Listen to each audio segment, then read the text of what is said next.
we have to right now raise consciousness so that when we have that power, people don't use it incorrectly. And I think the psychedelics, what they're doing is they're allowing you to go beyond your humanness, raise your empathy, and then you're part of that collective that if we get enough people raised, we could solve any problem we have as humans, and we can also avoid what's absolutely coming in 2040. And so we can't wait for 2040 to get this out. We got to do it now. I'm Zappy Zapolin, and this is the Lifestylist Podcast.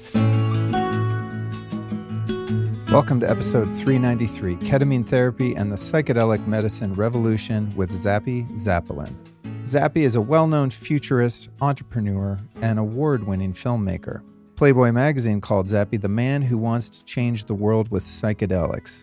And Zappy's often called on as a psychedelic concierge to help celebrities and business icons have a conscious transformation. His latest film, Lamar Odom, Reborn, follows the psychedelic intervention he facilitated for the basketball superstar using the breakthrough treatments of ketamine and ibogaine.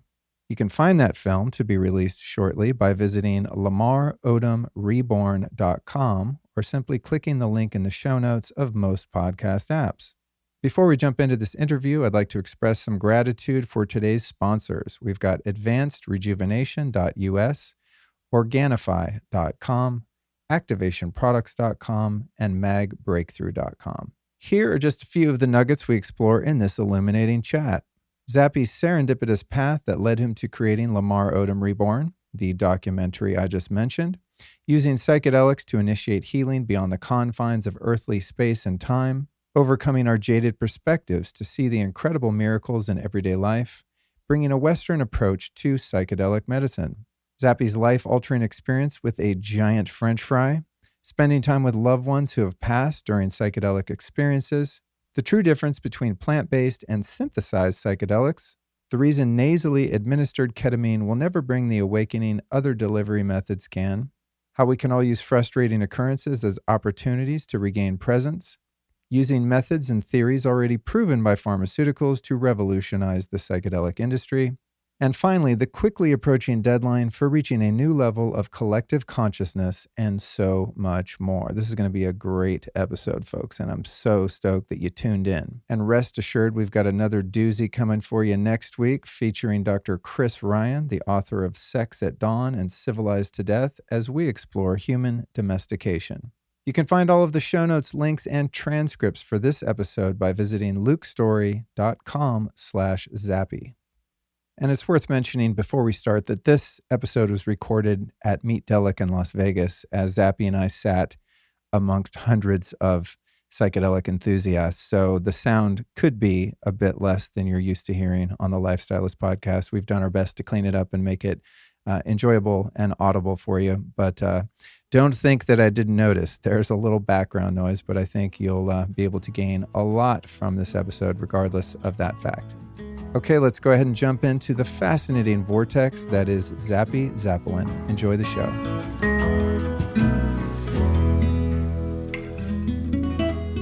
Zappy, here we are, dude. Wow, finally. So fun. Hearing I got to have a chat with you. Oh, from really? all kinds of people. And I was like, well, I'm sure the universe is going to serve that up. And I walk in and probably the first person I saw today was you. So Rad. awesome. Yeah, it's funny. I was aware of you because I saw your film and then you reminded me. I'm like, oh, I connected the dots.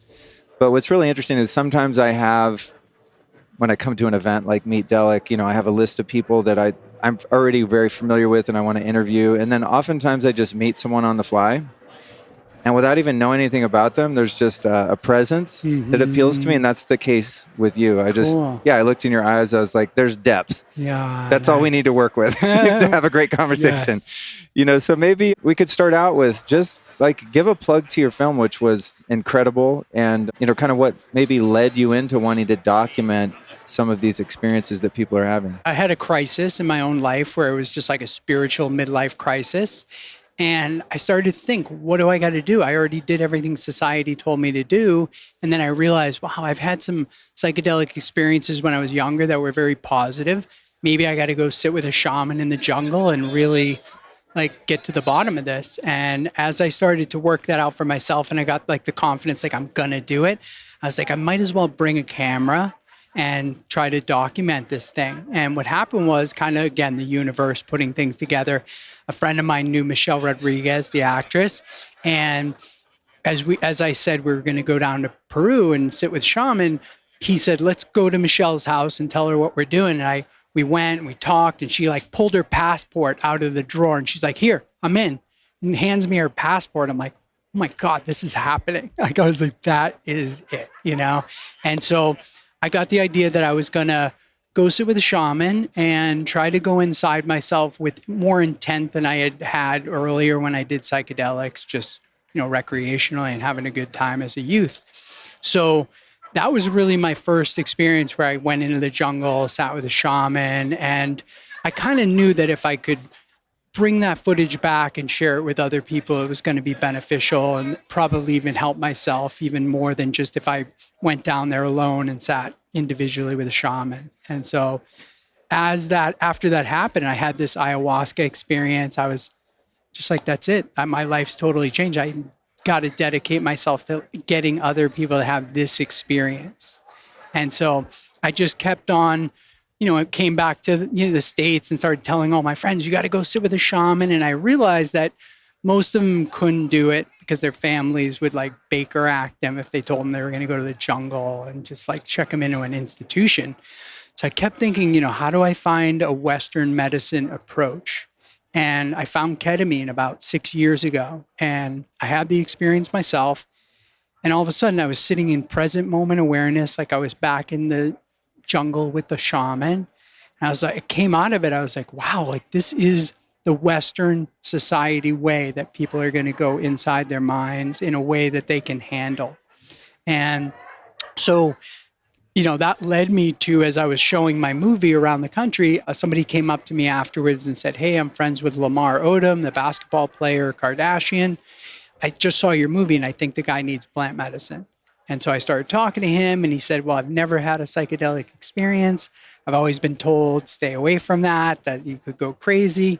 And so I said, look, let's do some ketamine at a doctor's office. You're not going to go crazy, but for one time, you're going to go inside of yourself as opposed to trying to find it outside of yourself.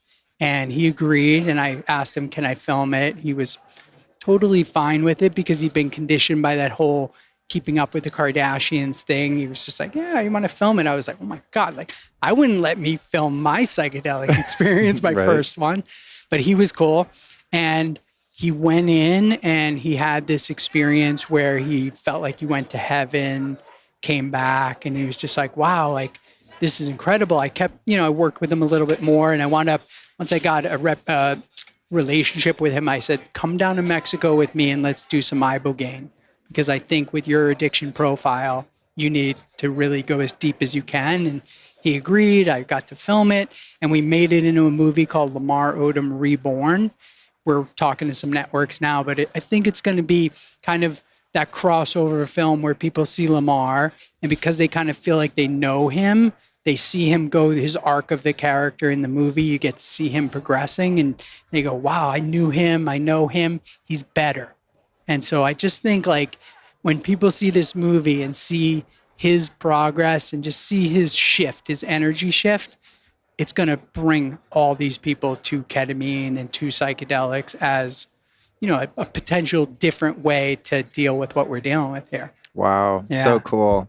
When I went to Costa Rica the first time to do ayahuasca, I did kind of an immersive journalism thing. I did, I think, 4 interviews during the week. And then I, obviously didn't document anything when I was on medicine. It's pretty awkward for a number of reasons, mainly because of other people around. And I'm like so glad I didn't try and do that, because it would have kind of interrupted the experience. But I've gone back, and so I put out a bunch of podcasts about it, but I've gone back and listened to some of those things. And even, and this is not to, patting myself on the back, but listening to some of the days in between, kind of my trip reports, I'm like, oh my God, that changed the whole course of my life. So the next day I'd be, last night I was, really taking a deeper look at my childhood trauma and, whatever the things were.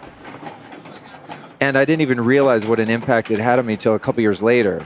I go, oh man, I've totally recontextualized so many traumatic and painful experiences in my life as gifts, as benefits, as things that I wouldn't change. And these were the things that led me into addiction and numbing out from, 10 years old to 26, basically. It's really an interesting way to go about these type of changes, is actually documenting it along the way. So kudos to, doing that. And it was evident in your film that everyone was really being positively affected by the field that was being created, explored, celebrated, and documented. I think it's a really cool venture.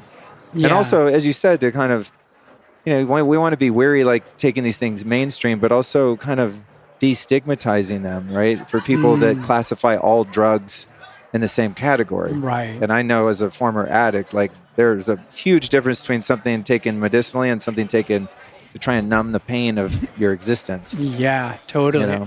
I feel like the difference between, and somebody said this, I think even in the Reality Truth, is like, if something's made by man to treat your symptoms, it's drugs. If something actually heals something, that's medicine.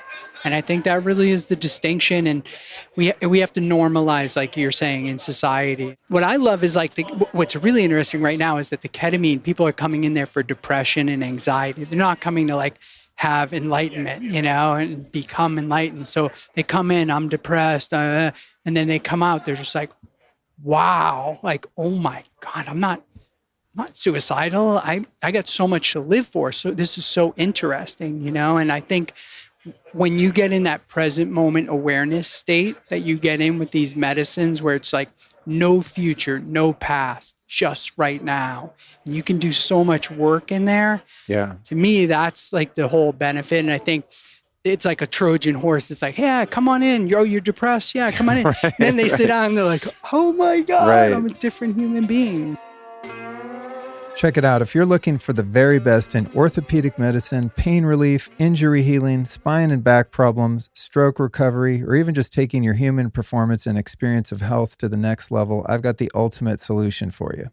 It's called Advanced Rejuvenation, founded by Dr. John Lawrence. He and his team in Sarasota, Florida, are leaders in the most cutting-edge alternative and regenerative medicine available. These guys are true innovators in healing, offering an incredible array of treatments like ketamine therapy and methylene blue IVs with red light laser enhancement for unparalleled antiviral effects and mitochondrial upgrades. They're also pioneers in treatments like precision ultrasound-guided injections of stem cells, growth factors, and PRP, as well as prolotherapy, peptides, and TRT sound wave therapy. So if you've got stubborn back, spine, joint pain, or TMJ and jaw issues, this is the clinic you've been looking for. You can reach them at advancedrejuvenation.us to explore your treatment options and break through your mental, physical, and even emotional blocks with the best alternative medicine has to offer. Again, that's advancedrejuvenation.us. And to learn even more about the innovative technology Dr. John Lawrence and his team employ, go back and listen to John on episodes 367 and 380 for a comprehensive understanding of how the next wave of medicine can help you.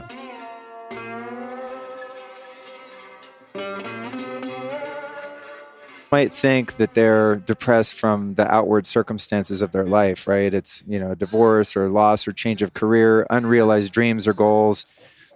But as many of us have learned, I'm sure you share this too, that oftentimes things like anxiety and depression are just a symptom of some deep underlying wound, a core wound or some trauma that's manifesting as kind of a mild PTSD in these other ways. And so, you want just symptomatic relief in that moment, and you go in and you go, oh, there's so much more there, And something to your point, maybe you could speak to the ability that these experiences provide for us to work outside of space and time in that quantum realm. I think that's something that's become very prevalent and obvious to me in, a 3 to 12-hour experience.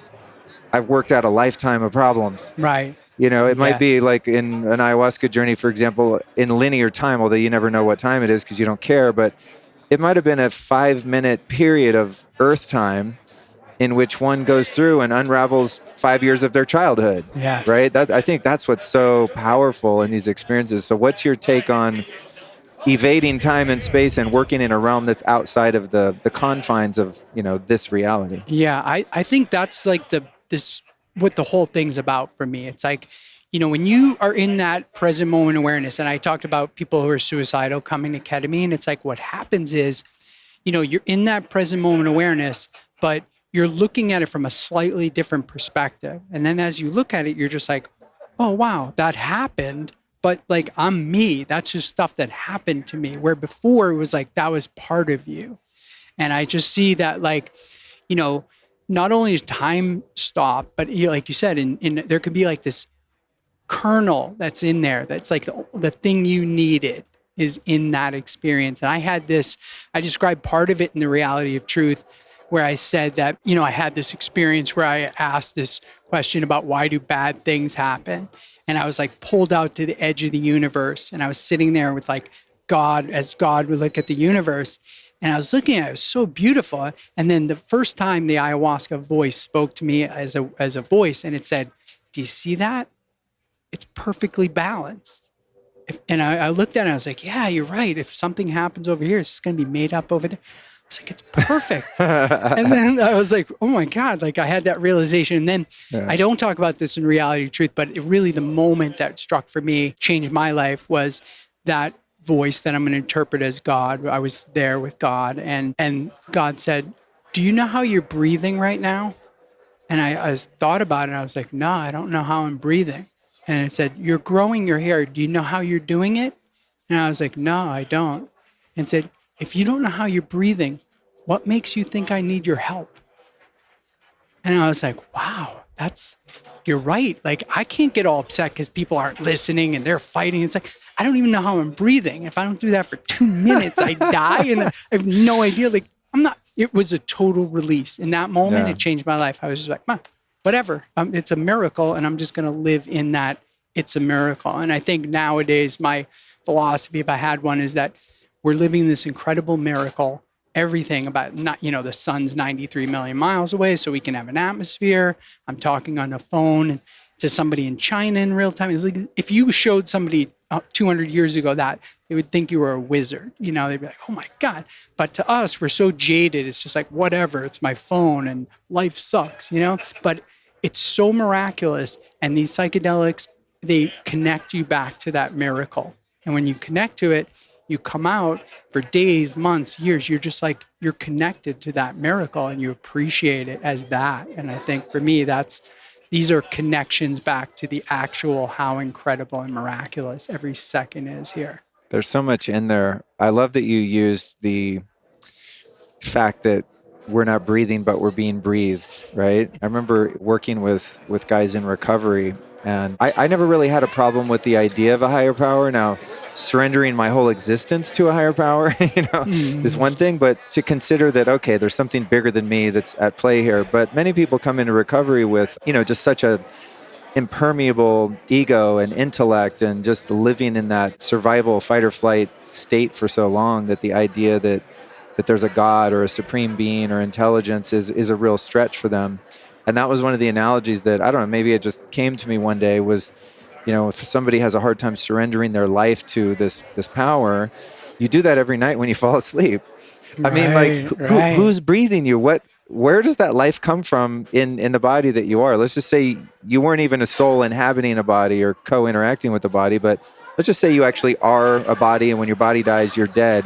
What's keeping you as even the body alive? Right. It's so simplistic, it's almost easy to miss, but there's something happening there that we can't explain. Yes. And even just that is, I think, it's kind of a crack in the armor of the sort of analytical, closed-minded person who would lean toward atheism or agnosticism, right? Yes. It's like, okay, yeah, there's something there. And then taking it further even into nature, when you look at a massive oak tree, it's like an acorn fell on the ground, it rained, it got buried in some mud, and then 200 years later, you have that thing. Like, who did that? Right, right. There's a molecular or DNA code somewhere that exists, and then there's a force or an energy that activates it, and we have this animation that we call life. I just think it's so obvious that it's almost easy to miss. Yeah, I think that's what it is. It's the simplicity of, it's so incredible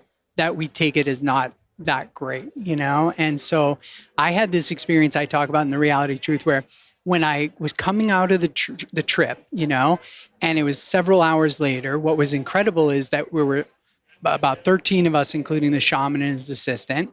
And as we come out, we'd all taken different amounts. We were different sizes, men and women and stuff. As we came out, it like the ayahuasca just like left the room, the frequency, and we all opened our eyes and we kind of all looked around at the same, and we were like, did you just come out? Like we all came out in the same moment. Really? Yeah. And we were like, I was like, oh my God. And I just, all of a sudden I started to laugh because I was like, oh my God, I just got the whole human cosmic joke, which is you got God with the white beard and Buddha and Muhammad and Jesus, all these men. And the voice I heard was a woman.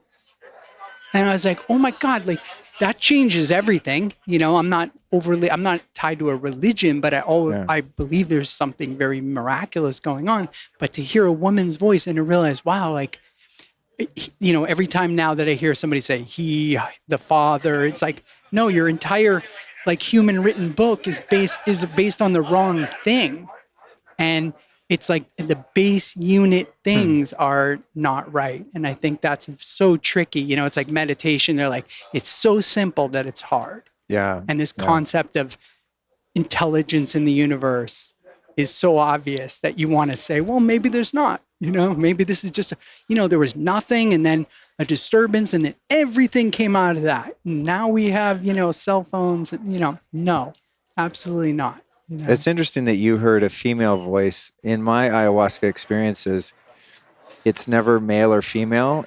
It's always like when I'm communicating to spirit or to the medicine and those experiences, it's always a them. I always find myself going, do you guys want to do this? Or what do you guys think about that? It's almost like a counsel. Wow. Yeah, I don't see them or necessarily hear them, but it always reflects as a them. It's a group of, I don't know, souls or consciousness or whatever it might be. Wow. It's really interesting. And it's almost like when the voices come and answer my inquiries, it's in my own voice, but it's coming from those guys. Right. It's those guys. The it's Supreme Council. Entities. Yeah, it's these entities. And many people see the entities. I've not really. It's just, I just get the sense that I'm working with a team of beings that are, you know, kind of co-creating these deep healing experiences within me. It's just, I could talk about this shit. I'm so glad I'm at this conference because I could give trip reports.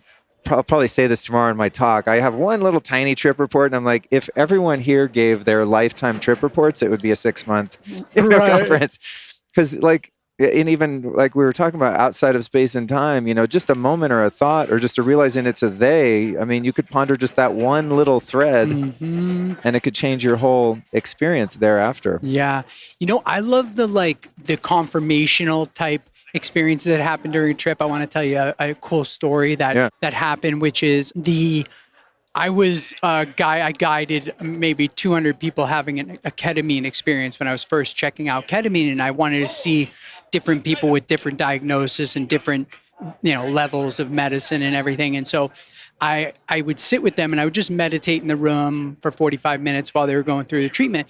And this woman came from California and she said, do you mind meditating and just staying while I do it? I said, no problem. So I sat down, and at the end of the treatment, my stomach started to rumble and I started thinking about dinner, and I was like, oh, I'm so hungry. I'm going to go out with my daughters and I'm not going to get the French fries. I'm going to get the baked potato. I'm going to be conservative tonight, or I'm thinking this stuff through. And she comes out of her treatment and she wakes up, takes off her eye sheet. She's like, oh, Zappy, that was the most incredible experience. She's like, I was going from dimension to another dimension to another dimension. She's like, all of a sudden, this giant French fry showed up. Oh, man. She's like, what do you think that means? And I was like, oh my God, like, you really have to be careful what you're thinking about because people are picking this up. And it was such an experience, but you could only have that in one of these types of experiences. And I recorded somebody telling me another one, a doctor from Harvard. He has done now our Keta MD at-home treatments where you take the lozenge and you do the treatment at home. Yeah. And he'd never done any psychedelics before. He was raised Muslim and he left the religion and said, I don't need this. I can be, you know, a conscious human being without the religion. He went and did his thing. he's now, I'd say, 55-year-old doctor and very renowned. And so he said, I want to have this psychedelic experience. We gave it to him. He said, I think I'm ready to go to the next level. We gave him a higher dose. And he said, in that higher dose, he said he was in there, and then he said he had a God conscious moment, and he said, I know this is real, but when I come out of this, I'm just going to think it's the trip. So I need some evidence. And it tried to, trick him a little bit. And he was like, no, I need evidence. And it tricked him. And he said, I demand evidence.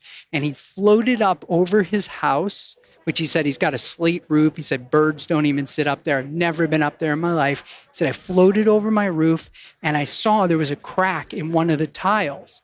And he goes, that's interesting.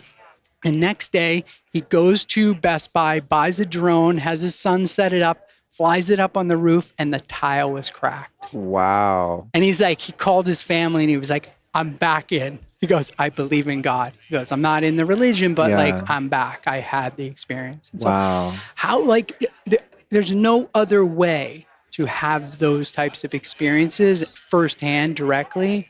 And I think you get jaded if you don't have that shocking moment like that. I think that's the issue that we find with faith is there's so much proof, right? Like how we talked about your breath. There's your proof. Okay, we're done. Conversation over. There's a God. Okay. But we still, as humans, I think our curiosity and our biases and the fact that we have this ego personality living in us that wants to run the show and, thinks it can manage life and has all these preconceived ideas that it clings to. But some of us need those, when you look at, films where there's a priest or a rabbi that's going through a challenge in their faith, right? They're doubting their faith and they're going, God, just show me a sign. And then, the lightning hits and then they're a believer. I think fundamentally humans, we just do need some anchor that helps us to see unequivocally that there's something greater there. I got a good one for you. Yeah. Maybe we'll do some trip reports. Nice. I got a good one. Actually, there's a couple, but this one was really interesting. The first time I went and did ayahuasca, there was 3 nights, just incredible, endless realizations and deep healing. The 4th night, it was a different medicine from Colombia. Because, each night they kind of served a different brew from a different tradition. And I had what is called a nada, like nothing happened. I just felt sick. I laid there. It was really challenging because I had to just deal with the physical discomfort without actually being taken on a ride. But at some point I kind of dozed off for a minute and had kind of a daydream. I wasn't really under the medicine, no visuals or anything like that. But I had this brief vision wherein I was approaching a hospital and I opened the door and I went down a hall and opened another door, and there was my mom giving birth to me. And I come out, little infant, and she put me on her chest, and she was crying, and she was so ecstatic. And then the nurses in the white smocks came and just grabbed me away from my mom and took me down the hall and just put me in a room by myself. And it was this kind of that didn't feel good, but I didn't really know what to make of it. And I was like, that was weird. Because again, I wasn't in a medicine experience. So I thought. Mm-hmm. So the next day I text my mom. I said, hey, I'm in Costa Rica doing ayahuasca. She probably doesn't even know what it is. But I'm like, here it is. And I said, then I had this vision. I explained that to her. And she said, and there were more details to it too, in terms of who was wearing what and if I was in a blanket and stuff. And then she said, that's exactly what happened when you were born, because I don't know, I was late or premature or something and her water hadn't broken. And so there's a risk of infection. So they had to put me in another room for a couple of days by myself without human contact in an incubator. So the only thing that was wrong was either they wrapped me in a blanket or they didn't. I think that's what it was. She said, no, they wrapped you in a little thing and then I held you because I was just on her chest. I mean, that's how detailed it was. And I was like, what the fuck? How is that possible? Yeah, there's no way I could know that. And not only was it just an interesting parlor trick of consciousness, but what unfolded in subsequent journeys was that there was a sense of existential separation and loneliness and abandonment that started from day one. Wow. And so that led me to be able to see and heal my inability to be vulnerable and truly intimate with other people, because there's always kind of this fear of abandonment. And I never, if you ask me, oh, do you have fears of abandonment? I'm like, what? No, my parents were around. Right. That's those other people, But it really was. It was a core wound from day one. Totally crazy. Wow. Even without like a really psychoactive experience, it's just the medicine or spirit or whatever went plank, check this out. Gave you what you needed. And it was such a huge realization because it gave me something concrete to work with. That's amazing. And then I could see all these developmental patterns that carried on throughout my life that were interfering in my ability to have truly deep, intimate, close relationships with people. There was like this barrier of separation that I always felt before. Wow. Insane. That one experience, it's like, in the Lamar Odom Reborn movie, he had this experience where his mother passed away at 12 years old of cancer. And then he had a son, 6 months old, who passed away, like infant crib death. And he was like, never had even processed that trauma. He just kept on going and going and going. And he said that in his ibogaine experience, he got to hear his mother's voice for the first time in like 30 years. Wow. And he was like, oh my God, just hearing her voice was life-changing. And then he saw his son at the age that he died, and then he saw him grow to be like 8 or 9 years old. Then he grew to see him to be a teenager as he would be today. And he's like, I got to spend time with my kid. Like, he's like that's it. Like, that could change your whole life, And who hasn't had somebody who passed away? Yeah. To be able to reconnect in a deeper way with that is like, I don't know. I think thank God for this event and culture, almost like the pandemic, put this spotlight on mental health to the point where for real. Everybody's like, okay, what are we doing that's different now? Yeah. And so, we're going to take a quick break to share with you one of the most unique and effective products in my health arsenal. It's also one that I've been using for a very long time, over the past decade at least. It's called Oceans Alive from Activation Products. It's a premium brand of 2 specially cultivated, hand-selected marine phytoplankton strains grown in a photobioreactor. The nutrient density of this microalgae is insane. It's loaded with a wide array of vitamins, minerals, essential fatty acids, and amino acids. Oceans Alive is the purest, most potent marine phytoplankton supplement in the world. It's fresh, totally raw, and pure. They use a scientifically proven natural method of stabilization that doesn't require any heat, cold, freeze drying, or any processing at all. My experience with Oceans Alive is a very noticeable feeling of untapped energy and focus. It's naturally packed with nutrients that boost your health in a multitude of ways. Its natural antioxidant content reduces oxidative stress, which is why this is my #1 air travel companion. It also promotes healthy cellular growth and development and also boosts cognitive function. Activation Products has been one of my go-to companies for a very long time. They have a no BS approach and are all about giving people definitive information, the best quality raw material, then letting you decide for yourself. They just provide you with the knowledge and the most innovative products so you can take the lead in creating your own life equity and longevity. You can swoop up some of this Oceans Alive over at activationproducts.com and use the code Luke15 for 15% off any product. That's activationproducts.com, and the code Luke is a one-time use, so use it wisely. Well, I think that's another interesting piece with this type of work is that it's not only that you're able to get a new lens on some of these experiences that shape your life and often negatively, but in my experience, it's like the seeing it and experiencing it again, as terrifying and painful as that might be, also heals it.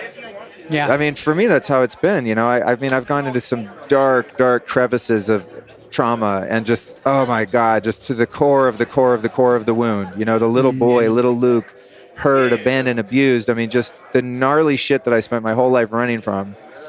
And in medicine, it's always like there's a question that will come. It'll be like, Luke, do you want to lean into this? And I'm like, oh, not really. Put on my mask or, whatever the situation calls for. And I'll take a break sometimes. I go, okay, let's go. We're going in. And we go into that. The deep shit, you know? And I wouldn't say it's painful, but oftentimes those feelings are re-experienced, but it's just seeing like what really happened and then the threads of how it got built into the fabric of my life experience and who I am, then come out and it's like, it's gone. Right. And I can actually talk about some of those things, and there's no emotional electrical connection. Yeah, there's no spark. There's no tether to them. It's as if they had happened to someone else almost. Yeah, no, I love that. And I think the ketamine's amazing at this. You know, they say that the ketamine, new science, this was in Nature magazine. They say you have this default mode network in your brain, and there's this mechanism in there called your lateral habenula, which is recording all the stress you've ever had in your whole life. When it becomes too much, there's a tipping point, and your brain goes into burst mode. And burst mode, it shuts off all your dopamine production. So that's your happiness, your motivation. And the first time you do medical ketamine, it takes the brain out of burst mode. You immediately start getting the dopamine back. So we have people call us at KetMD the next day, the husband or the wife, and they're like, oh my God, he just cleaned the garage. He said he was going to do that for 5 years. You know, like whatever you're doing, keep doing it. And it's just like they got their dopamine back. And there's a lot of people walking around going, I have, you know, I don't care about anything. It's like, dude, I think you're in burst mode, you know? And, I like that term, burst mode. I relate to that. yeah. And so that thing can be affected. And what, you know, the science on the ketamine beyond that is every time you do it, when it metabolizes, it turns into this hydroxynorketamine and it grows new neural pathways in your brain. I've heard that. That's legit. Yeah, that's legit. And it explains like why you could have these hereditary patterns running, like I'm a failure, nobody loves me, like you're just patterning. And those patterns might be yours or they might be your ancestors and your DNA, fear patterns. And then you do the ketamine, it's building these new ones. It's like from the present moment into the future, these patterns are being grown. And now the electrical charge isn't on that thing. And so I had this where I was, you know, working with ketamine. And then I started to think about this thing that happened to me in business where I had this like chip on my shoulder because I missed this deal and I should have had another $50 million. And I was like all pissed off over it. And I did the ketamine. I kind of consciously said, I want to like look at that situation. As I looked at it, I was like, well, if that had happened, I wouldn't have made the Reality of Truth film. I wouldn't have explored. I wouldn't have now like, oh my God, I'm so glad that happened. But then when I came out of it, it was like it happened, but it wasn't me. And I had that, like the charge wasn't on it. Like right now, as I talk about it, it's not triggering. It's just a thing, you know, and it's not, the charge isn't there anymore. And I think that's like what you're talking about is like once you see it even slightly differently, the charge is gone. And then, you know, the science says that how that's happening is like, you know, neurogenesis of new patterns. Wow, that's wild. I've heard that about ketamine. I want to get into ketamine more because it's such a weird, it's just such a strange substance. Yeah. Out of all the things that can change your consciousness, it's, to me, the most bizarre. But I want to touch back on something you said earlier when you posed the question, you know, why is there existence of evil, right? And this is a huge block for people that can't believe in God, because if it's this benevolent, loving, omniscient God figure, then how do we have war and famine and all the things, the rape and abuse and all the treacherous shit humans do to one another and things that the environment just does to us, right? Right. Earthquakes and natural disasters and fires and all, volcanoes melting your village, like, But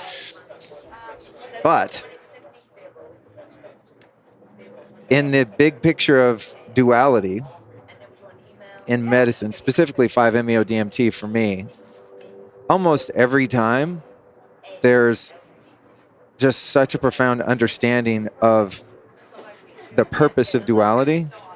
And that this happened to me, especially in the second journey I had. It was like, it's so hard to put into words because these experiences are sometimes ineffable. I mean, it's just, like words are so feeble when you try to attach meaning to something that's so meaningful.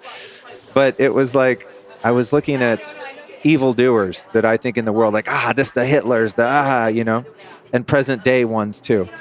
Just for lack of controversy, I won't name them, but people that listen to my podcast know who I think they are, at least.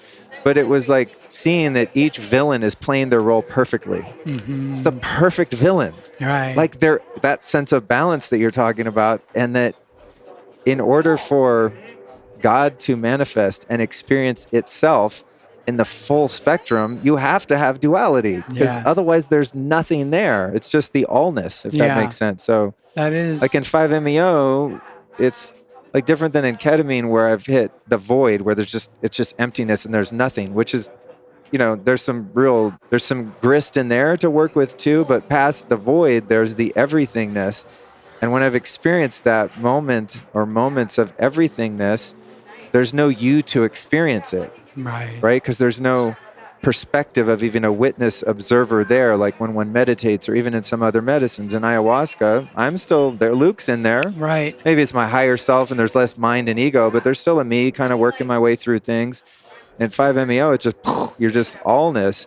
And that's where I really saw that this duality is like the greatest gift, Right. you know, and it gives us the opportunity to have contrast Yeah. and choices for our own soul's evolution. Yeah. Because if it was just all love and light and unicorns and rainbows, there'd be no reason to incarnate and like work your way through this stuff and keep elevating your soul. That's so well said. I mean, I think it's like we have this program, like we're a scanning mechanism. Our humans, we're scanning for danger and everything, and that's all we're doing. It's like this filter of being a human. And when you in 5-MeO or in ketamine, it's like when you step out of your human filter, all of a sudden you're like, oh, maybe, you know, it doesn't matter. Like maybe, you know, there is a God, but God just like released this beautiful balanced thing into perpetuity in a Fibonacci sequence. It's not like going, oh, Zappy wants the Patriots to win. Now let me change the game. It's like, no, this is like you build it like an ant farm, you know, when you're a kid and you make the ant farm and then you watch it and then you grow and they lay eggs and you're like looking at it like just wow. And I almost feel like this thing was set into motion and now we have like manifested ourselves into this physical reality because we want to experience love and hate and chocolate and all these things. And it's beautiful. Like for some reason we manifest it, but we have this human filter all the time doing its thing. And so if you can transcend the human filter, I almost think that that's like the point of the whole game that we're in. Exactly. Yeah, because we're also meaning-making machines, right? And we're also, because of that human filter and wanting to find our proprioception in space and time and with other people and fulfilling the needs of the body, it's like we're wired to judge every single thing that we experience as safe, not safe, safe, not safe. I get that, don't want that, want this, want that, attraction, aversion. I mean, it's just like just constantly avoiding or going toward, avoiding, going toward. It's like, you know, it's crazy, but it's also like beautiful and it's how we're designed, you know, but like you said, in those experiences when the opinionated one is absent, even for a short period, when the opinionated one, being the observer that we are, comes back in, there's less like attachment to the whole game. I think that's what's been amazing for me in the past 2 years of this craziness in the world. I mean, not to say that it hasn't bothered me, and I'm sure my stress levels are higher to a degree, but kind of not. You know, I'm kind of just living my life and wish everyone the best, and I'm not taking it all too seriously. Because there have been moments where I see this is a fucking game. Yeah. This is a soul school, and this is the game, and the game is ascension. And the game is surrendering our opinions and judgments and attachments and merging with love. Yes. If I'm going toward love, I'm winning. If I'm not, I'm stuck. Yeah. You know? And you know, I'm almost feeling like for me, I used to think, well, love is everything, you know, like you got it. And I'm like, well, maybe not. Like, you know, I'm sure Hitler loved his dog and I'm sure he loved his mother, whatever. So that's not it. He probably loved his bloodline. Yeah. Really, you know, I mean. So I feel like beyond love is gratitude.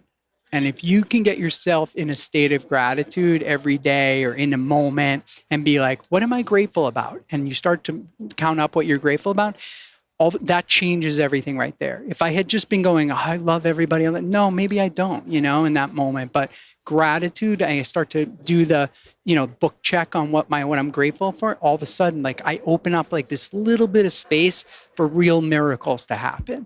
And I just think, you know, right now we have so much technology and information coming at us. It's really intense. I don't even think our brains are ready to handle this.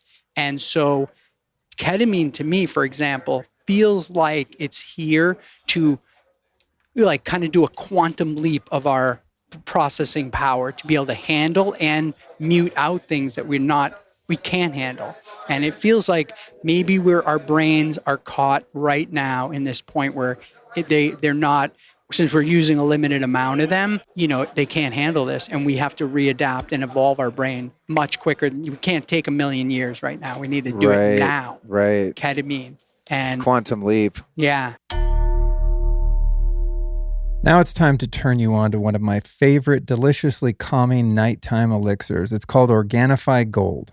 If you've ever had a golden latte, you know what I'm talking about, but you probably spent $10 on it if you had one.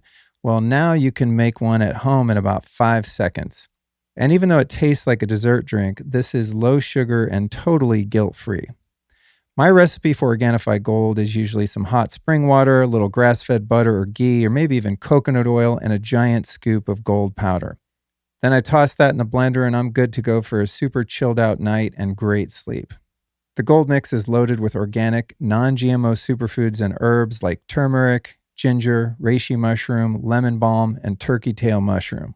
The only real issue I've had with the Organifi Gold is that I go through it so quickly that I can hardly keep my supply intact. So if anyone Organifi is listening, hook a brother up.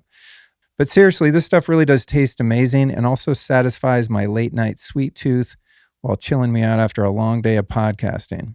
So to get your claws into some of this Organifi Gold, just visit Organifi.com/lifestylist. That's ORGANIFI, Organifi with an I, Organifi.com/lifestylist. And if you use the code lifestylist, they're going to hook you up with 20% off. They have an incredible suite of products there, so make sure to cruise the site a bit and use that 20% off lifestylist code at checkout. What's your take on the debates in these circles on the only valid molecules are ones that a plant synthesizes versus a scientist in a lab? To me, these things are all energy. You know what I mean? And I was lucky enough when I was young to have this psychedelic experience, which was the one that changed my life, where I saw all the atoms in my hand and they were like vibrating at a frequency. And I looked at it and I was like, oh my God. And then I looked at my friend and he was the same atoms, but he was just vibrating at a slightly different frequency than me. I looked at the table, different frequency. I was like, oh my God, everything's just energy. And so then when I think about ayahuasca from a plant or ketamine or MDMA, it's like, they're just energies. And you put it inside your energy and you have to synthesize it. So there's no difference between them. They're just different frequency vibrations. And so the reason I'm like going for it really hard right now and trying to support ways to go inside yourself is that I am a bit concerned right now, because if you listen to futurists like Ray Kurzweil, he's saying that in 2040, we're going to be in singularity, where we're connected to the internet with all the information in the cloud and AI running all of these programs to figure out what the best thing to do. He said when that happens in 2040, which isn't a long time from now, people are going to be 1 billion times more intelligent than they are right now. So that means that a high school kid who gets pissed off is going to be able to blow up the world, to create some sonic boom to ruin. So we're going to have every single person's going to have the ability to destroy everything.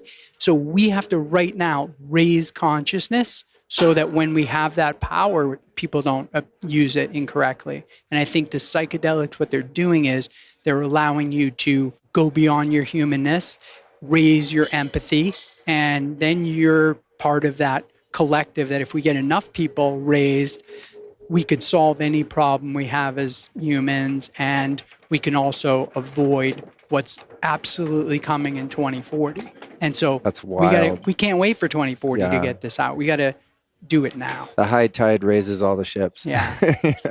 Yeah, I agree. Wow, that's a terrifying thought. I mean, I'm a naturalist, I'm like, I'd run around naked and barefoot every day if I could not get arrested. So the idea of, I use technology and I appreciate it as a tool, but man, like the further we drift from nature, to me, the further we get away from, we are nature. We got this fake plant here, Mm-hmm. I had that in the psilocybin journey. I was out in a creek. I was like on my hands and knees eating watercress and mint out of this creek. And my friends were like, what are you doing, Luke? You okay? I said, yeah, man, it's all salad. I was in there eating this salad out of the creek with dirt on it and everything. And I was like, man, God, it feels so good to be in nature. And then the voice said, Luke, you're not in nature. You are nature. Wow. Boom. Totally different experience from that moment on. Right. It's not like, oh, I'm going to go out and recreate in the park. It's like, no, I am the park. Right. That's it. Just a completely different kind of interaction there, Yeah. rather than like, oh, I'm an outsider here. I'm playing with this world we call nature. No, I'm actually in it. But anyway, back to the ketamine. You know, as I said, this stuff to me is so strange because it's widely known to help people overcome addictions. Yep. It's being used in that context in many ways. Yet at the same time, out of all of these substances, entheogens, psychedelics, whatever we call them, it seems to be, as far as I know, the only one that has some risk or maybe a lot of risk for abuse.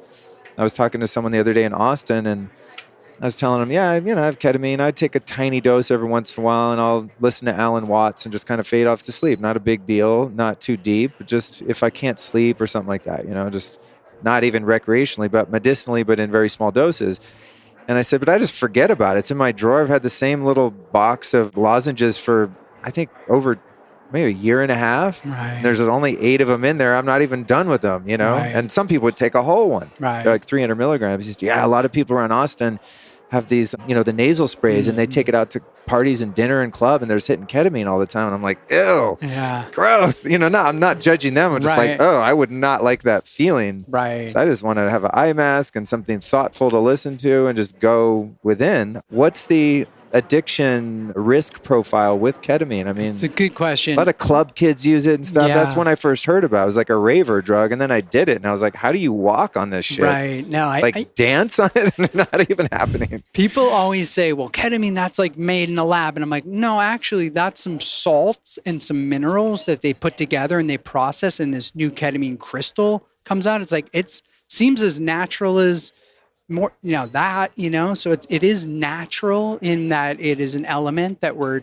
taking from the earth and a frequency vibration that we're taking. But the problem with the ketamine is when you use it nasally, it hits opiate receptors in the brain that go through the nose. Really? Yeah. That's why when you take the lozenge or you do the IV, there's no risk of abuse. I've had a doctor, Dr. Brooks in New York, he's done over 60,000 infusions. He's like, no one's ever come in here for depression, done the treatment, and become addicted. No. Wow. He's like, but if somebody's abusing drugs and you give them a bottle of ketamine, they're going to use the whole thing. But, I think we're getting where the science now is starting to be a really cool part of psychedelics. I'm involved with a company called Psychedelic right now. It's like the best of psychedelics and the best of pharmaceuticals. And what we have is patented delivery systems that allow you to deliver something so it doesn't go into the bloodstream where all the systemic effects happen, like nausea and even the hallucinations. Most of that stuff is systemic, side effects. So if you can deliver this where it goes directly into the nerve tissue in the brain or directly through the blood-brain barrier, you don't have the chance for abuse, really, and you're just getting the benefit. So what is cool is that as we make these compounds safer and more effective, so you take less, but you get more benefit, this is just going to become normalized. It's going to be like, fluoride in the water. It's like, who said that was good? It's not. We know now that it calcifies your pineal gland. Yeah. And I found with the ketamine, the frequency of the ketamine, it's such a high vibration that it's almost like it's shaking out the calcification off of those crystals in your pineal gland. And you come out and you're just like, wow, I'm refreshed. And I just think, that is the thing that we have to break through, which is stigma, where usually I say ketamine and people go, isn't that a horse tranquilizer? I'm like, yeah, you can tranquilize an animal. It's also the number one anesthetic used by oral surgeons on children because it's so safe, doesn't affect your breathing, wears off quickly. So, if you want to say that a knife is like a murdering device, then yeah, you can say that, but it's not like what it's about. So we just have to recast these things, including, LSD. Everybody goes, I wouldn't do that. That's chemicals. I'm like, no, actually that's, a bacteria that grows on a rye seed that we've just synthesized. It's not chemicals. We just have to there's no information really. And I think, in 1971, when they made all psychedelics basically illegal, they said, we have to study this for safety. Everybody can conclude it was like Vietnam War. They wanted people to just do what they were telling them, and psychedelics were going to run against that. But they said, we don't know if it's safe. We're going to have to study it. Well, now we're 50 years later.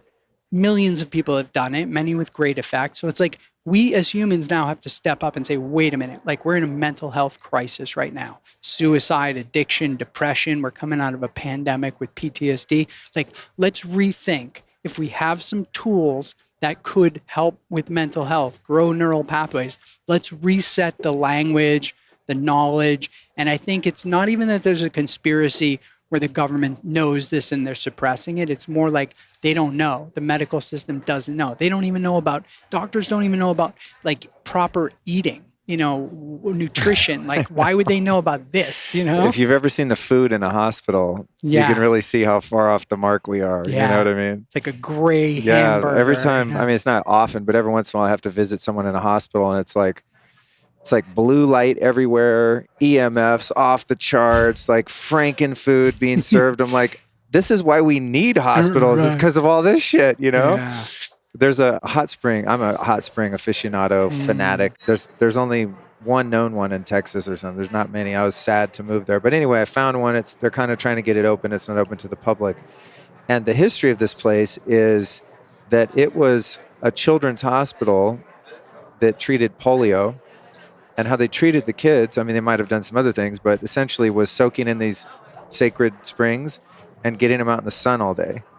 I mean, that's like some hospitals used to be like that. Like, oh, what you're suffering from is essentially, in many cases, a nature deficiency. Mm-hmm. That's how I look at most illnesses, right? It's you've just swayed the pendulum too far into domestication and you forgot that you're an animal as part of nature, as I was saying before. So I think that medicine needs this upheaval at the moment, especially as it pertains to mental health. Yeah. Because, the other thing is, too, when when you heal trauma and PTSD and you're not depressed and anxious, it's much easier to make better life decisions, right? Your relationships become more fulfilling and less destructive. You respect and honor your body more. You want to eat healthier food, move your body. I mean, everything you do is sort of a byproduct of how you feel emotionally and mentally. Yeah. And many people, especially kind of in my scene, in the biohacking scene, people think you can like biohack yourself into enlightenment, but it's really the other way around. Right. Like the more spiritually grounded, centered, awake you become, the better choices you make for yourself and for everyone. That's why the gratitude thing to me is kind of like, people are like, well, how do I do it? I go, like, just get grateful. Just start thinking to yourself what you're grateful about. If somebody's like in a bad situation, just say, okay, well, tell me what you're grateful for. They start going, you're like, well, what about your kids? What about your health? What about your, this and that? And they're like, yeah, that's good. And then something just shifts, like their energy frequency just shifts. And I have to do it to myself. You have to constantly hack yourself because this intense stuff is happening, And so if we can just kind of get back, I think, to that, like you're saying, hot springs, sun, plant medicine, this is how we heal everything. We just have gotten so far from it with nature. And I've got a moniker these days of being like a psychedelic concierge. And what I do is kind of like a concierge at a hotel. I go, okay, you see the concierge at the hotel. You're like, where should we go for dinner? He's like, okay, what kind of food do you like? You want to be inside or outside? You want music, you want wine, And then he goes, oh, I got a great place for you. So when I talk to somebody and I go, okay, what's your intent for doing this? And they talk through, I go, what kind of traumas do you have? And they talk about it. And then I have this realization like, oh, okay, this person's disconnected from nature. So they should probably have some San Pedro and instantly connect. Oh, totally, yeah. Or San Pedro and being underwater. I mean, wow. Life-changing. Just one time for me, just big couple doses of San Pedro, went in the pool and was just like, oh, I have a body. It's like, this body feels good in this wet stuff. It's like I'd never seen water or touched it in my life. It's like I was an alien from a planet with no water and you just put me in a pool here. It was just like, oh my God. And, it's like, well, people could say, so what? Well, it's that gratitude and appreciation. I think hopefully every time I get in water from that day forward, I'll be like, yes, wow, how amazing that we've been given this substance here, so abundant. And it's, where all life springs forth from. And sometimes it is just those little hints that we get along the way and they change everything. In your gratitude practice, I think what strikes me about that, because it's something you hear a lot, like, oh, write a gratitude list. It's like, it seems kind of simplistic to someone who's like, no, I already do that. Give me the big thing. But I think that is really leaning into changing our perception of our experiences and having the ability to actually control how we perceive and contextualize our experience. And back to that judgmental mind where thing A happens, and from one perspective, as you said earlier, those opportunities you lost, best thing ever happened to you. From perspective B, the most tragic nightmare ever, right? And our whole experience is really dictated by our perception of it. And that's just, it's almost so simple that you think, what's that going to do? It's everything. Yeah. And I didn't realize it till I got older, you know, and now I'm in this position where I have kids and stuff like that. And I got older and I was like, I look back in my life and I was like, you know what? The things that I thought were the worst thing ever have turned out to be the best. And the things that I thought were so great, they're not even around anymore. So I was like, I have to reshift. Like, I can never go, that's good or that's bad. I have to think like there's multiple things here, but the universe is conspiring in some kind of a way to make this into what I need it to be. And I just think that's like so amazing. It's like, never say, oh, that's bad, because from, like you said, one frame of reference, it's horrible, and another, it's the best thing ever. But until time plays out, you can't see that pattern. And then the psychedelics, you know, reconnect you or show you that instantaneous, because you don't have all that time. You shouldn't wait 50 years to realize that, you know, maybe what you perceive isn't what it is. You're 70 years old and you're like, I guess I should forgive my brother who stole my wife when we were 20 now. You know what I mean? It's like, I think part of the game that's fun for me is in the midst of an experience that's not pleasing and uncomfortable, and I'm tempted to view it as like, oh, things aren't going my way or this shit sucks, is like, how fast can I recontextualize it in the moment rather than having to wait till even next week? Like, oh, okay, I see why I missed the flight. Right. If I had missed the flight, It's like, what if just right now we could do that? The building catches on fire and you go to safety and, oh, this is the worst thing that ever happened. What if right now we could just go, oh no, let's just see. Yes. Let's see. Let's see. Let's stay open, right? Yeah. I have this thing where, like, you know, in Florida, where I'm living now in Miami, there's all these trains that go by and you get stuck at these trains, and you see people in their car, they're all pissed off and everything. And a long time ago, I was like, I love the Grateful Dead music. And I'm like, okay, anytime a train comes, I'm going to turn on the Grateful Dead. If I have a joint, I'm going to smoke. And I'm just going to be like, yes, this is like great time. Like, I'm getting this moment, you know? Yeah. And so just like those types of things where you connect that, this thing that is aggravating everybody else, you're in total nirvana. You're just like, yes, the train, you know? The people next to you are like, who's that freak with the blunt? Right. I don't need to tell you that 2021 was an insane year. We are living in the most stressful period in my lifetime. And even with regular meditation and other self-care routines, it's more and more difficult to remain chill and resilient in today's world. This is why I'm so big on taking Magnesium Breakthrough. It's incredibly effective not only for stress, but especially sleep. This is because it's the only organic full-spectrum magnesium supplement that includes 7 unique forms of magnesium all in one product. So if you've tried other magnesium supplements and didn't feel any different, it's probably because they're synthetic and only contain 1 or 2 forms of magnesium. But when you get all 7 critical forms of mag, pretty much every function of your body gets upgraded. That's pain, inflammation, and of course, sleep and stress. If you want to improve your sleep and resiliency to stress in 2022, you definitely have to check out Magnesium Breakthrough. Best of all, they've set up an exclusive offer for Lifestylist listeners. Just go to magbreakthrough.com/Luke and use the code Luke10 to save 10%. That's magbreakthrough.com/Luke, and the code is Luke10. Or you can just click on the link provided on most podcast app show notes. I've been doing this too in Texas. I live kind of in the suburbs outside of Austin, and weirdly enough, they like defunded the police in downtown where you actually need them when there's crime. There's plenty of police where I live. There's speed traps everywhere, and I'm not used to that. In LA, I mean, you can drive down the road like shooting guns out of your car. You'd never get pulled over.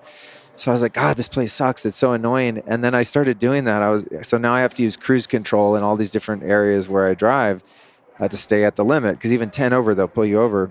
And I was really fighting with it, and then realized I was fighting with it. And I thought, you know what? What if I just like use that cruise control moment when I see the sign and I'm like cruise control to just not only slow the car down, but just slow everything down. So I'm turned it into kind of a meditative process where I just I just slow it all down. Yeah. Because it's like I can't change the outward reality, but I can change my opinion of it. It's like Shakespeare said, one of my favorite quotes, there's no such thing as good or bad, only thinking makes it so. Like your whole life is literally created right here. Yeah. It's insane. Yeah. So, And these days, if you look at like your brain on psilocybin under an MRI, you can see that there's activity in the pineal gland there, extra activity. You look at LSD, there's a bunch of activity. You look at ketamine under there, I have this photo, it's like 80% of your brain is active. really? Yeah. And it's basically like your left and your right brain dissociate and they're able to communicate freely without your ego getting involved. And so when you just like lean into that in those experiences and you're like, okay, I'm going to let my brain operate however it wants. I'm not going to control it. I can't control it. You have some of the most powerful experiences and visions and things like that. And I just think like, we have these movies like the Limitless movie where I want to use 80% of my brain. It's like, dude, we have it. It's called ketamine. It's lighting up 80% of your brain. Now let's use this, let's study it, and let's use this in a way that it can really help. And one of the things that I think is amazing is like ketamine it breaks suicidal ideation. And the way it does that is that when you go into it, usually when you're suicidal, you think I either keep doing what I'm doing or I kill myself. Those are my only two choices.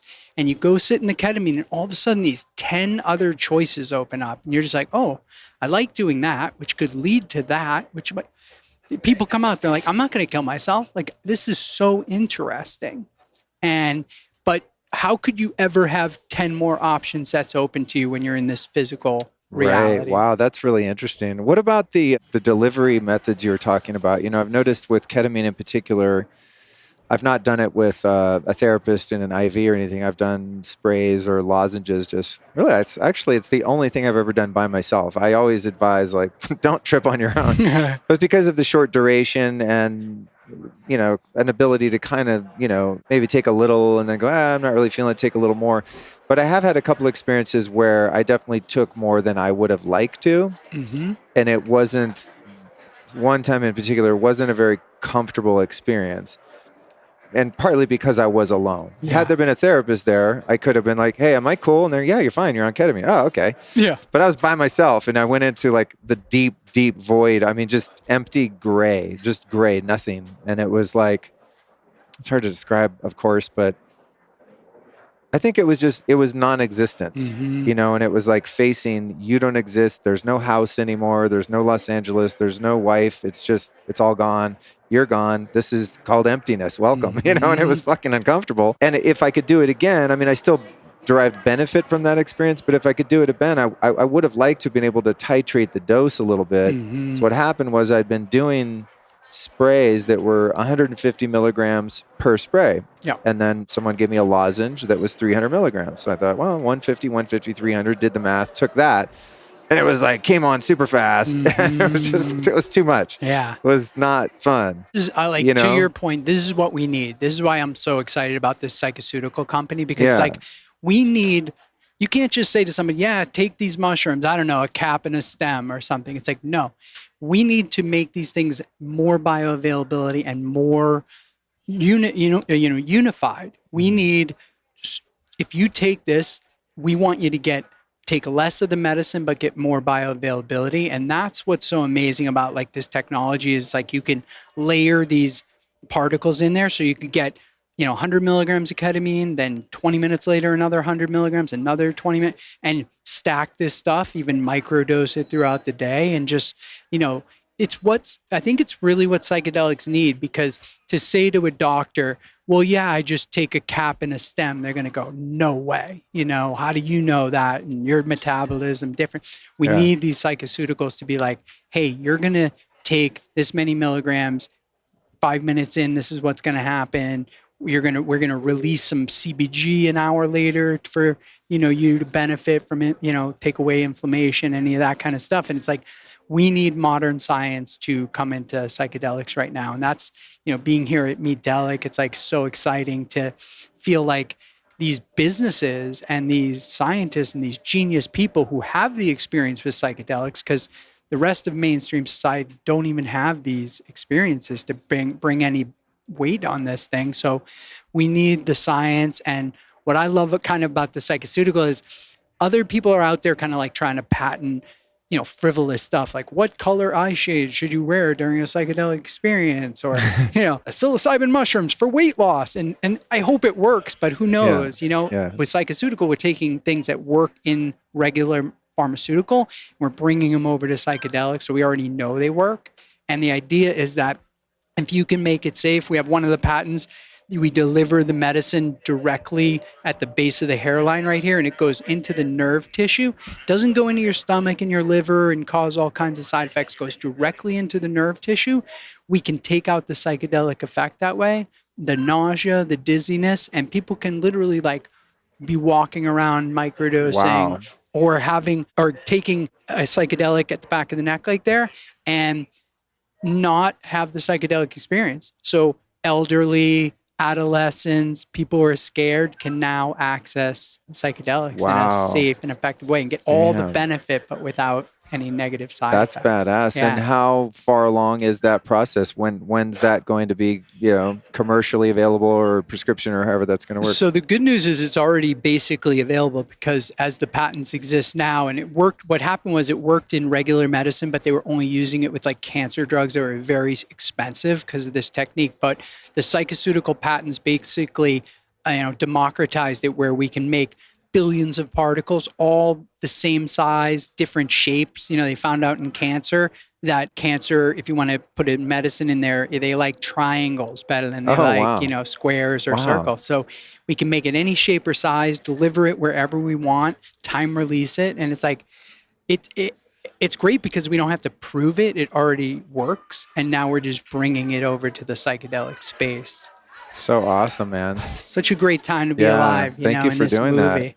So cool. Yeah. And so right now you're shopping your second film with Lamar Odom. Yep. And so this will probably come out maybe late January or February. Do you think that by the time that this releases, that it could be out or shortly after that? Yeah, I do. And one of the other things that's really cool about these psychoceuticals is you can take different compounds and put them together, which was never possible. You couldn't take like an oil-based and a water-based one and put them together.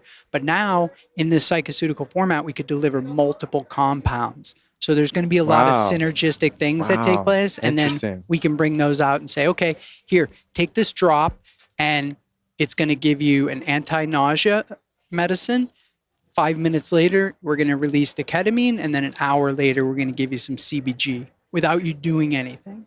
Wow. And I think I'm just so excited about like this moment that we're in. And like I said, I'm a little nervous about 2040 and really trying to raise people's consciousness before that. But like, I don't think they're going to do it if it's like, oh, go sit with a shaman. It's like, no, I'm not doing that. Yeah. Well, okay, go to your doctor and take this psychoceutical. They're like, I can do that. Yeah. So, I mean, think about the risky things people already take blindly from their doctors. There's a lot of stuff out there right now. It's like, oh, we haven't even tested it. Here, take it. What? Yeah. And that's like kind of one of the things that, when you were talking about sobriety, I've gone to some AA meetings and NA meetings with friends to support them. Mm-hmm. And you go and there's people there and like, I'm totally sober. And they're drinking like 5 cups of coffee with sugar. They're hitting their vape all day. They're eating a sub sandwich, taking Xanax. They're like, I'm totally clean, And I'm like, holy shit. If you took Ibogaine, you wouldn't even have to detox. It would wipe your prefrontal cortex. You wouldn't have any cravings, and you'd have a window to sobriety. That's sobriety. If you're thinking about not using all day, having to come to meetings, that's not, you're sober, but it's like, why live? And I think, if we can bring these Ibogaines and things like this and bring them out in a safe and effective way, people are wide open to it. It's just the technology has to now be implemented in this culture. Well, man, I mean, I went through a lot of difficult times in sobriety for many years because I didn't even know that this was a viable alternative, this whole world. I mean, I over time became more successful in my happiness and all outward expressions of success, but still, there are things I couldn't get over. In the first few years of sobriety, I mean, I was fucking train wreck. Because of what you described. It's like, I'm going to say in my talk tomorrow, if I go with the plan, what do you get when you sober up a horse thief? you got a sober horse thief, right? You still have the underlying emotional and mental disorders and dysfunction and behavior patterns. That doesn't go away just because you stop putting, anesthesia in yourself to become numb and more comfortable. You get sober and it's like, oh shit, now the real work begins. But there's so much deep construction that has to be done on one's psyche and so much healing just to get to the point of being a functional adult it's not like you're not doing drugs because you shouldn't. You actually just don't need them. Right. Because you're not traumatized. Yes. You've treated your PTSD. Like if you offered me some heroin right now, I mean, I wouldn't want to do it because I've committed to not doing it in this lifetime, but I don't feel the need to like sit here and nod out and drool on myself. I'm not in pain. I'm happy. Right. Like I'm living a fucking great life. Yeah. Heroin's like, oh, I don't need that. Yeah. You know what I mean? Yeah. And that's because of the psychedelics and, 22 years of really hard work on myself prior to that to just heal. Yeah. Just get my mind right and the way I think and feel. And well, what's cool is, when I spent time with Lamar and I realized how much trauma he had and I gave him the ketamine, he had a good experience. I was like, what I was like thinking about? I was like, Lamar, I was like, you're an African-American guy. There's this African root that can break an addiction. I was like, maybe you're supposed to be having this, and you've just been like cut off from it culturally. Like, who's to say? Yeah. So maybe, it's going to resonate with you. And I just think like we have to rethink and kind of calibrate everybody. Like, what is drugs? What is mental health? What is sobriety? And it's like, if we have these tools, if you're a religious person and you're like, God knows everything, created everything. Well, God put these things that are growing out of the ground here to help us tap into spirituality. Like, why aren't we taking those? If God's all knowing, he would have done that, Yeah. Oh, the mushrooms are just an accident. Yeah. Oops, spilled some molecules over there. Yeah. Sorry, guys. Yeah, so true, man. So true. I feel like people are going to get to heaven and God, he or she is going to show up and it's going to be like, they're going to be like, what the hell? Like, I put all this stuff there to help you out and you just like didn't pay attention to it. Like, wow. Like that you're not going back for a while. Yeah, you got some real work to do. You're not going back into the virtual reality suit. You're not ready. That's funny, dude. Well, man, thank you so much for your work and courage to explore all this stuff. I know it's a field that is probably not easy because some of these paths are not well worn. You're innovating into areas of business, commerce, medicine that not many people are. Yeah. It's exciting, but I'm sure it's not the easiest path. No, but it's so rewarding, like when you are with somebody that has a psychedelic experience that's having mental health challenges and then you see them transformed. It's like, how are you going to go back to doing anything else? How are you going to be like, oh, I'm creating an app that does a calendar? It's like, what are you talking about? Like, I just cured a guy with Yeah. So it's easy to be on the path once you've had that experience. And I love what you're doing. You've got so many people that just kind of resonate with your frequency and you're giving them the confidence, a lot of them, I feel like, to take these steps to go inside themselves. So it's a gift. It's the best life ever. Being of service is everything. If you can do that well, everything else falls into place. Last question for you. Who have been 3 teachers or teachings that have influenced your life and your work that you might share with us? That's a good question. Somebody taught me some Kabbalah many years ago, and I started doing a meditation with these Kabbalistic learnings and things like that really just reframed what's going on and how to, kind of maybe how to do alchemy in the present moment. And some of that stuff really helped me. I would have to say, Jerry Garcia from the Grateful Dead, showing me that you can just give the music away, and just create an environment. Don't get caught up, just share. And if you share, it'll manifest into something much bigger. And I always try to put that into my own work and share stuff like that. So I'd say watching these people, it's I love watching people and how they act. My first job, I'll put this person as maybe a third person. I work for this famous philanthropist, Wall Street guy named Mike Milken. And he always used to say, create something of value and wealth is the byproduct. Don't go for the wealth. You'll get messed up. But create something of value. And to watch these people do that and to see them do it, it's you realize that, why they're living such fulfilled lives is because they're sharing and they have a lot of gratitude. And so I think those people have really affected me in my life. I think you're the first person that's named Jerry Garcia, weirdly enough, but I would agree. He was kind of the gateway drug for me, the dead I took psychedelics before that, but I think those were probably the only experiences, like in the early 90s, many dead shows. There was rough edges around those experiences because I wasn't doing it intentionally, but there definitely were moments where I was like, oh, something's happening here. Yeah. You know what I mean?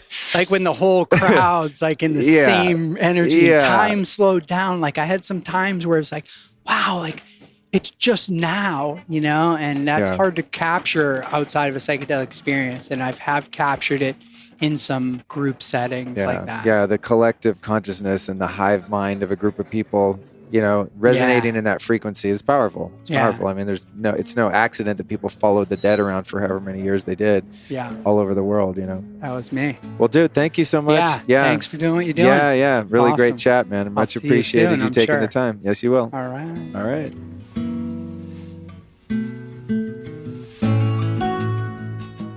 All right, you freaks and geeks, that brings episode 393 to a close. Man, what an enjoyable conversation I had with Zappy. I trust that you enjoy it as much as I did. He just brings such a lightness of being and enthusiasm to life, and it was really inspiring for me to sit and have a chat with him and to be able to support the work that he's doing in the world, which I think is incredibly important, especially right now. Now, we talked a bit about his new documentary, Lamar Odom, Reborn. We don't have an official release date on that, but there is a landing page for it, and you can find that at lamarodomreborn.com. You can also click the link in your show notes for that. And here's the description of that film, which I personally can't wait to see. I watched the trailer, and I'm like, man, this is going to be good. After losing his infant son and suffering many personal traumas, Lamar fell into patterns of addiction that eventually led to a terrifying overdose. He was comatose for several days, suffering 12 strokes and 6 heart attacks. When he recovered, his doctors called him a walking miracle, and he realized he needed to take drastic action to reclaim his life. In this intimate portrait, you'll witness Lamar break free from destructive patterns and needless suffering. The film highlights Lamar's journey, guided by psychedelic concierge and film director Zappy Zapolin, with whom you just heard an interview, as he implements therapies such as ketamine, ibogaine, plant medicines, and daily practices. His brave healing journey role models a powerful path of evolution toward a life that is truly worth living. Sounds like an incredible film. And again, you can find that at lamarodomreborn.com. And I'll tell you what, before we close, if you're enjoying these episodes and want to make sure you're not left out of the loop on any upcoming shows, I'd like to invite you to join my weekly newsletter. You can do so by visiting lukestory.com/newsletter. That's lukestory.com/newsletter. It's a great way for you and I to stay in touch outside of the confines of the ever-increasing censorship and madness that is social media. So meet me there, and each and every Tuesday, you'll get an email saying, hey, there's a new podcast. Here's all the links, all the transcripts and show notes, and it will be a wonderful way for us to spend some time together. So thank you so much for joining me today, and I can't wait to be back next week with Dr. Chris Ryan.